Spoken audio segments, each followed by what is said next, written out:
Hello, ഇന്നത്തെ Kudumbashree ശാരദയുടെ full എപ്പിസോഡിൻ്റെ review ആണ്. ഇന്നത്തെ എപ്പിസോഡിനകത്ത് മീൻപാറയിലേക്കുള്ള ബസ്സിൽ കയറി യാത്ര പോകുന്ന നമ്മുടെ കുട്ടി സത്യയും പപ്പിമോളും അവരെ പിന്തുടർന്ന് അവരെ ചതിക്കാൻ അവരെ പിടിച്ചുകൊണ്ട് പോകാൻ വരുന്നുവെന്ന് സത്യമോൾ സ്വപ്നം കണ്ട് ആ ഒരു വ്യക്തി അവരെ തൊട്ടു പിറകിൽ തന്നെ ഇരിക്കുന്നു എന്നതാണ് ഇന്നത്തെ എപ്പിസോഡിൻ്റെ വലിയൊരു ഹൈലൈറ്റ്. അപ്പം നമുക്ക് ഡീറ്റെയിൽ റിവ്യൂ നോക്കാം. ഇന്നത്തെ സീരിയൽ തുടങ്ങുമ്പോൾ തന്നെ ആദ്യം തന്നെ ശാലിനി അമ്മയോട് ചോദിക്കുന്നത്, അമ്മ സത്യം സ്കൂളിൽ തന്നെയല്ലേ കൊണ്ടുവിട്ടത്? ആടി, ഞാൻ സ്കൂളിൽ തന്നെയാണ് കൊണ്ടുവിട്ടത്, ഞാനല്ലേ ക്ലാസ് റൂമിൻ്റെ വാതിൽ വരെ കൊണ്ടുവിട്ടത്, അതിനുശേഷമല്ലേ ഞാൻ പോയി അമ്പലത്തിലും പോയിട്ട് ഇവിടെ വീട്ടിൽ വന്നത്. ഇപ്പോൾ സ്കൂളുകാരെന്തോ പറയുന്നത്, ഇന്ന് പറമോളെ എന്ന് പറയുമ്പോഴത്തേക്ക്, അമ്മ അവർ കൂടുതലൊന്നും പറയുന്നില്ല, അവർ പറഞ്ഞ അമ്മ കേട്ടില്ലേ, ഞങ്ങളൊന്ന് ചെക്ക് ചെയ്യട്ടെ, വേറെ ഏതോ കുട്ടിയും കൂടെ കാണുന്നില്ല എന്നൊക്കെ പറഞ്ഞ് അവർ പറയുന്നു. പിന്നെ കാണിക്കുന്ന നമ്മുടെ സത്യമോളും പപ്പിമോളും കൂടെ എത്ര ദൂരം നടക്കണം, ഞാൻ നടന്നു മടുത്തു എന്നൊക്കെ പറഞ്ഞിട്ട് രണ്ടുപേരും പരസ്പരം ഉത്സാഹിച്ച് എങ്ങനെയൊക്കെയോ മുന്നിലേക്ക് നടക്കുവാണ്. അങ്ങനെ അവർ ബസ്സിന് വേണ്ടി കാത്തിരിക്കും. ഇവിടെ തന്നെ മീൻപാറയ്ക്കുള്ള ബസ് വരുമോ സത്യേ എന്ന് ചോദിക്കുന്നുണ്ട് നമ്മുടെ പപ്പിമോള്. ആ വരുവടി നീ കാത്തിരിക്കേ എന്ന് പറയുമ്പോഴത്തേക്കും കറക്റ്റായിട്ട് മീൻപാറയ്ക്കുള്ള ഒരു ബസ് വരുന്നതും കാണിക്കുന്നുണ്ട്. പിന്നെ കാണിക്കുന്നത് നമ്മുടെ ദേവേട്ടൻ ശാലിനത്ത് പറയും, ശാലിനി ടെൻഷൻ ആവണ്ട, ശാരദാമ്മ ഇപ്പം സത്യം വിളിച്ചുകൊണ്ട് വരുമായിരിക്കും, അപ്പം എനിക്കും കൂടെ പുള്ളിക്കാരി ഒന്ന് കാണാമല്ലോ, ഞാൻ കണ്ടിട്ട് കുറേ നാളായില്ലേ എന്ന് ദേവൻ പറയുന്നെങ്കിലും ഇതിനകത്തൊന്നും ശ്രദ്ധ പുലർത്താതെ ശാലിനി സത്യയ്ക്ക് എന്ത് പറ്റി കാണുമെന്ന് തന്നെ ആലോചിച്ച് ശാലിനി ഇരിക്കുവാണ്. അപ്പം ഈ കുട്ടികൾ മെല്ലെ നടന്ന് അവരുടെ കുഞ്ഞു കാലുകളായതുകൊണ്ട് നമുക്ക് എത്താനും ദൂരമൊക്കെ ഇഷ്ടം പോലെ ഉണ്ടല്ലോ എന്ന് പറയുന്നു. അപ്പം സത്യം നിനക്ക് വിശക്കുന്നുണ്ടെങ്കിൽ പറയണം കേട്ടോ, ഞാൻ എൻ്റെ കയ്യിൽ ഫുഡും വെള്ളവും എല്ലാം കരുതിയിട്ടുണ്ട്, പിന്നെ ഇതൊക്കെ തീർന്നു പോയാൽ എന്ത് ചെയ്യും?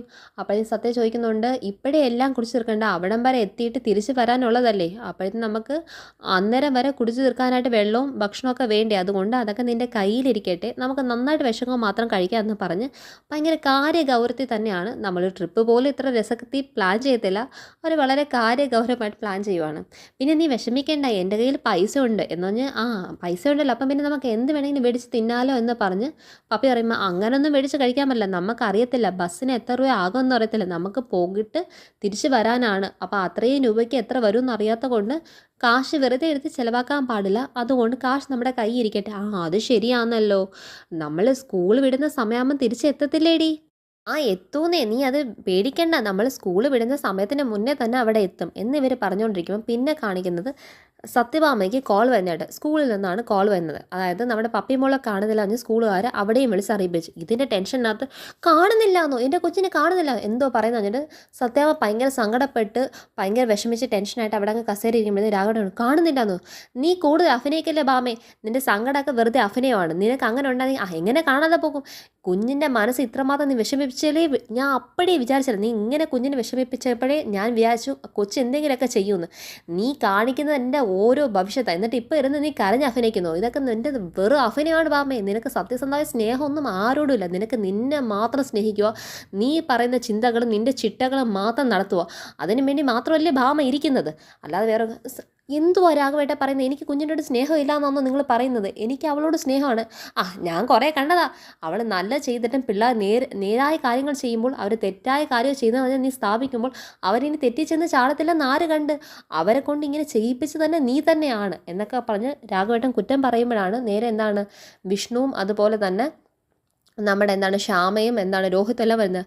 കുഞ്ഞിനെ കാണുന്നത്, നീ കൊച്ചിന് സ്കൂളിലല്ലേടാ വിട്ടത് എന്ന് രോഹിത്തിനെ ചോദിക്കുമ്പം, ഞാൻ ആ സ്കൂളിൽ വിട്ടിട്ട് വന്നത്, സ്കൂളുകാരിപ്പം വിളിച്ച് പറഞ്ഞ് കാണുന്നില്ലാന്നോ, കൊച്ചിനെ കാണുന്നില്ലാന്നോ എന്ന് പറഞ്ഞിട്ട് അവർ ടെൻഷനാവും. അപ്പോഴത്തേക്കും ശ്യാമ കരയാൻ തുടങ്ങി, അവളെ കാണുന്നില്ലാന്നോ, കാരണം വീണ്ടും കാണാതെ പോയിരിക്കുവാണ്, ഇനിയിപ്പം കുഞ്ഞേച്ചിട്ട് എന്ത് പറയുന്നു പറഞ്ഞിട്ട് ശ്യാമ ആ ടെൻഷനകത്തിരിക്കുമ്പോഴത്തേക്കും ഇവർ രണ്ടുപേരും രാഘവേട്ടനും സത്യാമ്മയും തമ്മിൽ പരസ്പരം വഴക്ക് പറഞ്ഞ് അടി കൂടിക്കൊണ്ടിരുമ്പോൾ വിഷ്ണു പറയും, നിങ്ങൾ ആദ്യം വഴക്ക് നിർത്തുക, ആദ്യം കൊച്ചിനെ കാണുന്നെങ്കിൽ അവിടെ പോയി സ്കൂളിൽ പോയി അന്വേഷിക്കട്ടെ, എന്നിട്ട് മതിയല്ലോ നിങ്ങളുടെ രണ്ടുപേരും തമ്മിൽ വഴക്ക് നിന്നിട്ട് അവരിറങ്ങി കഴിഞ്ഞാൽ രാഘവേട്ടൻ പറയുക, ഞാൻ പിള്ളേരിവിടെ നിന്ന കൊണ്ടാണ് ഇപ്പം ഓടിപ്പാഞ്ഞ് പോയിരിക്കുന്നില്ലേ, അത് ആരാന്നറിയോ, ഇവിടുന്ന് ഇപ്പം ഈ നിമിഷം ഹൃദയം പൊടിഞ്ഞ് ഇറങ്ങിപ്പോയിരിക്കുന്നതാണെങ്കിലേ നമ്മുടെ പപ്പിമോളുടെ സ്വന്തം അച്ഛനും അമ്മയാണ്, അവർക്ക് നീ പറയുന്ന ചിട്ടയ്ക്കത് ജീവിച്ചിട്ട് അവർക്ക് നിന്നോട് എതിർത്ത് സംസാരിക്കാൻ പറ്റാത്തത് കൊണ്ടാണ്, അല്ലെങ്കിൽ നീ എല്ലാവരുടെ ബന്ധവും തമ്മിൽ വഷളാക്കുന്നതാണ് ബാമേ, കാരണം അവർക്ക് ഇന്ന് ഈ ഒരു ഗതി കൊടുത്തതിൻ്റെ കാര്യം തന്നെ നീ ആ കുഞ്ഞിനെ ഇത്രമാത്രം ഇട്ട് ശകാരിച്ച് വഴക്കൊന്ന്, രാവിലെ ഇറങ്ങുമ്പോഴും നീ ആ കൊച്ചിനെ വെറുതെ വിട്ടോ, ഇല്ലല്ലോ, നീ ഭയങ്കര മിടുക്ക് കാണിക്കേണ്ടതെന്നൊക്കെ പറഞ്ഞിട്ട് നീ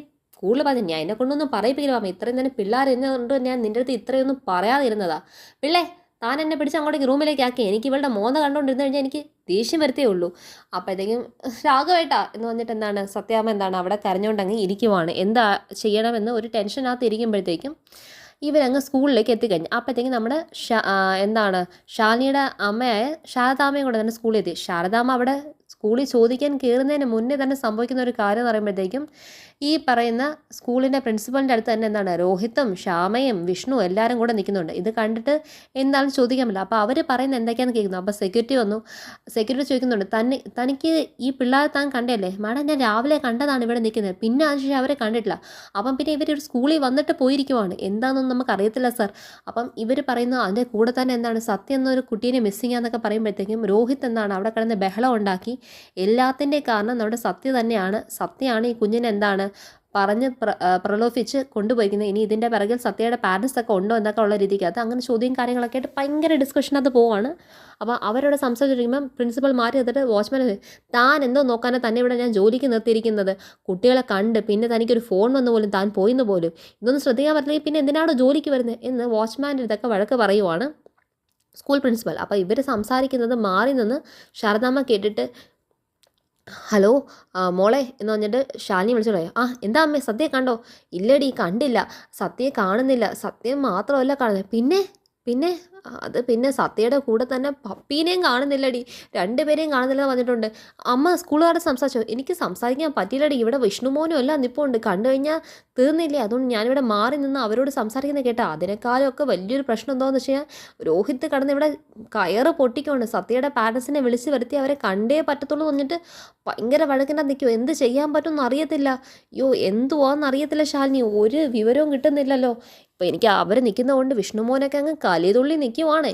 നിന്നെ കണ്ടേ പറ്റത്തുള്ളൂ എന്ന് പറയുമ്പോൾ നമ്മൾ ഇനി എന്ത് ചെയ്യാൻ പറ്റും എന്ന് ചോദിച്ച് അത് സംസാരിക്കുമ്പോൾ ശാലിനി കേട്ടിട്ട്, വിഷ്ണുവേട്ടനൊക്കെ അവിടെ വന്നിട്ടുണ്ടോ എന്ന് പറയുന്നത് ശാലിനി പറയുമ്പോൾ ദേവനാണെങ്കിൽ നോക്കിയിട്ട് വിഷ്ണുവോ എന്നൊക്കെ എന്താ പറയുന്ന ഒരു കറക്റ്റായിട്ട് മനസ്സിലാകാത്ത. ഈ പപ്പി എന്നത് ആരാന്നൊന്നും അറിയത്തില്ല ദേവന്. അപ്പോൾ ഇതെല്ലാം കേട്ട് അവരവിടെ നിൽക്കുന്നു എന്നതാണ് കാര്യം. അപ്പം ഈ പിള്ളേർ ബസ്സിലേക്ക് കയറിയത് കാണിച്ചു. അപ്പം കിളി മീൻപാറ എന്നിട്ട് ബസ് പറഞ്ഞു അവരെന്താണ് സീറ്റിൽ കയറിയെന്ന്. അപ്പോഴത്തേക്കും വേറെ ആ ബസ്സിൽ കയറാൻ തന്നെ ഒരു കാല് വയ്യാത്ത വൈകല്യമുള്ള ആളും കൂടെ എന്താണ് മെല്ലെ മെല്ലെ നടന്ന് കയറി വരുവാണ്. ഒരു വടിയൊക്കെ ഊന്നിയിട്ടുണ്ട്. അപ്പോൾ ചേട്ടാ ഒന്ന് വേഗം വാ. എടാ വേഗം വരാൻ പറ്റത്തില്ല, കാല് വയ്യാത്ത ഒരാളാന്നേ, ഞാൻ ഇങ്ങനെ വരാൻ പറ്റുന്നത്. ചേട്ടാ വേഗം വേഗം വേഗം കയറ്, മീൻപാറയ്ക്കുള്ള ബസ്സാണ് പോകണ്ടേ എന്ന് പറയുമ്പോഴത്തേക്കും കിളിയെടുത്ത് ചോദിക്കുന്നത്, മോനെ അങ്ങ് വല്ലാണ്ട് തിരക്കാണല്ലോ, അധികം തിരക്ക് കൂട്ടല്ലേ എന്ന് പറഞ്ഞിട്ട് പറയുമ്പോഴേ നമുക്കറിയാം അയാൾ ചെറിയൊരു രീതിയിലൊരു സൈക്കിക്കായിട്ടുള്ള ബിഹേവിയർ ഉള്ള ഒരു വ്യക്തിയാണെന്നുള്ള കാര്യം മനസ്സിലായി. അങ്ങനെ അയാൾ കയറുന്നതും നമ്മുടെ ഈ പിള്ളേരിരിക്കുന്ന ആ പിള്ളേരെ കണ്ടതും തന്നെ ഈ പിള്ളേരെ തൊട്ട് പിറകിലെ സീറ്റിൽ വേറൊരാളായിരുന്നു ഇരുന്നത്. അയാൾ മാട്ടെ, ചേട്ടാ കാല് വയ്യാത്ത ഒരാളാണ്, ഞാൻ ഇവിടെ ഇരുന്നോട്ടേ ചോദിച്ചിട്ട് അയാൾ വേറെ സീറ്റിലേക്ക് മാറ്റിയിട്ട് ഇയാൾ ഒറ്റയ്ക്ക് എന്താണ് ആ പിള്ളേരിരിക്കുന്നതിൻ്റെ സീറ്റിൻ്റെ ബാക്കിലത്തെ സീറ്റിൽ തന്നെ ഇരുന്ന് ഈ കുട്ടികൾ എന്താണ് വെള്ളം വിഴുങ്ങുന്ന പോലെ നോക്കിക്കൊണ്ടിരിക്കുക. നമ്മൾ കാണുമെന്ന് തോന്നും ചിലപ്പോൾ ഇതൊരു പീഡോഫൈലാന്നൊക്കെ നമുക്ക് തോന്നിപ്പോകും. അതായത് പിള്ളേരോട് മോശമായി പെരുമാറുന്ന വ്യക്തി, അതാണ് ഞാൻ ഉദ്ദേശിച്ചത്, പീഡോഫൈലാണെന്നുള്ള രീതിയിലുള്ള പെരുമാറ്റമുള്ള ഒരു രീതിയിലാണ് അയാളുടെ മുഖഭാവം കണ്ടിട്ട് എനിക്കിന്ന് തോന്നുന്നത്. അതോ പിള്ളേരെ പിടുത്തക്കാരൻ മാത്രമൊന്നും അറിയത്തില്ല, കണ്ട ഒരു പീഡോഫൈലും പിള്ളേരെ പിടുത്തക്കാരനും ഒക്കെയാന്ന് പറയുന്ന രീതിയിലുള്ള ഒരാളാണ്. അപ്പം സത്യം തിരിഞ്ഞു നോക്കുന്നുണ്ട്. നമ്മുടെ പപ്പിമോളാണെങ്കിൽ ഈ ആളെ കണ്ടിട്ട് അയ്യോ പാവം അല്ലേ, എന്തൊരു കഷ്ടം അങ്ങളുടെ കാര്യം എന്നൊക്കെ പറയുന്നു. നീ അതൊന്നും മൈൻഡ് ചെയ്യണ്ട എന്ന് പറഞ്ഞിട്ട് എന്താണ് പപ്പിയുടെ സത്യ വഴക്ക് വന്നെന്താണ് രണ്ടുപേരും നേരെ നോക്കിയിരിക്കുമ്പം ഈ സത്യ കുറച്ചൊക്കെ ഒന്ന് ഉറങ്ങുന്നുണ്ട്. പപ്പിയും എന്താണ് ചെറിയ രീതിയിൽ ഒന്ന് ഉറങ്ങുന്നെങ്കിലും പപ്പി കൂടെ തിരിഞ്ഞ് അയാൾ നോക്കിയിട്ട് ചിരിക്കുന്നു. അപ്പം അയാളും എന്താണെന്ന് വെച്ചാൽ ഇങ്ങോട്ടേക്ക് തന്നെ നോക്കുന്നുണ്ട്. അയാളുടെ കൈ എന്താണ് ഈ പിള്ളേർ അടുത്തേക്ക് വരാൻ വേണ്ടി പോകുന്നുണ്ട്. സത്യം തിരിഞ്ഞ് അയാളൊന്ന് രൂക്ഷമായി നോക്കിയിട്ട് തിരിഞ്ഞിരുന്നു.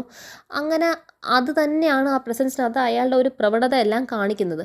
ഇവിടെ ശാലിനി ആണെങ്കിൽ അയ്യോ എന്ത് സംഭവിക്കുമെന്ന് അറിയാത്ത ഒരു ടെൻഷനകത്ത്, രണ്ടുപേരെയും കാണുന്നില്ലല്ലോ എൻ്റെ ദൈവമേ എന്നുള്ള ടെൻഷനകത്ത് ശാലിനി ആവട്ടെ ശാരദാമ്മയാവട്ടെ എല്ലാവരും കൂടെ ഇരിക്കുന്നു. അതാണ് ഇന്നത്തെ സീരിയൽ ടോട്ടൽ ഹൈലൈറ്റ്. അപ്പം എല്ലാവർക്കും റിവ്യൂ ഒക്കെ ഇഷ്ടപ്പെടുന്നു വിചാരിക്കുക. എല്ലാവരും ചാനൽ ലൈക്ക് ചെയ്യുക, സപ്പോർട്ട് ചെയ്യുക. ഇന്ന് വരെ തന്നെ എല്ലാ സപ്പോർട്ടിനും എല്ലാവരോടും ഒരു ബിഗ് താങ്ക്സ് ഉണ്ട്. കാരണം എല്ലാവരും കാണുന്നുണ്ട്, ലൈക്ക് ചെയ്യുന്നുണ്ട്. പിന്നെ കമൻസ് മാത്രം ഞാൻ ആരെയും കാണുന്നില്ല. എല്ലാവരും കമൻസും കൂടെ ഇട്ട് കഴിഞ്ഞാൽ കൂടുതൽ എന്താണ് ചാനൽ എൻഗേജ് ആയിട്ടിരിക്കും. താങ്ക്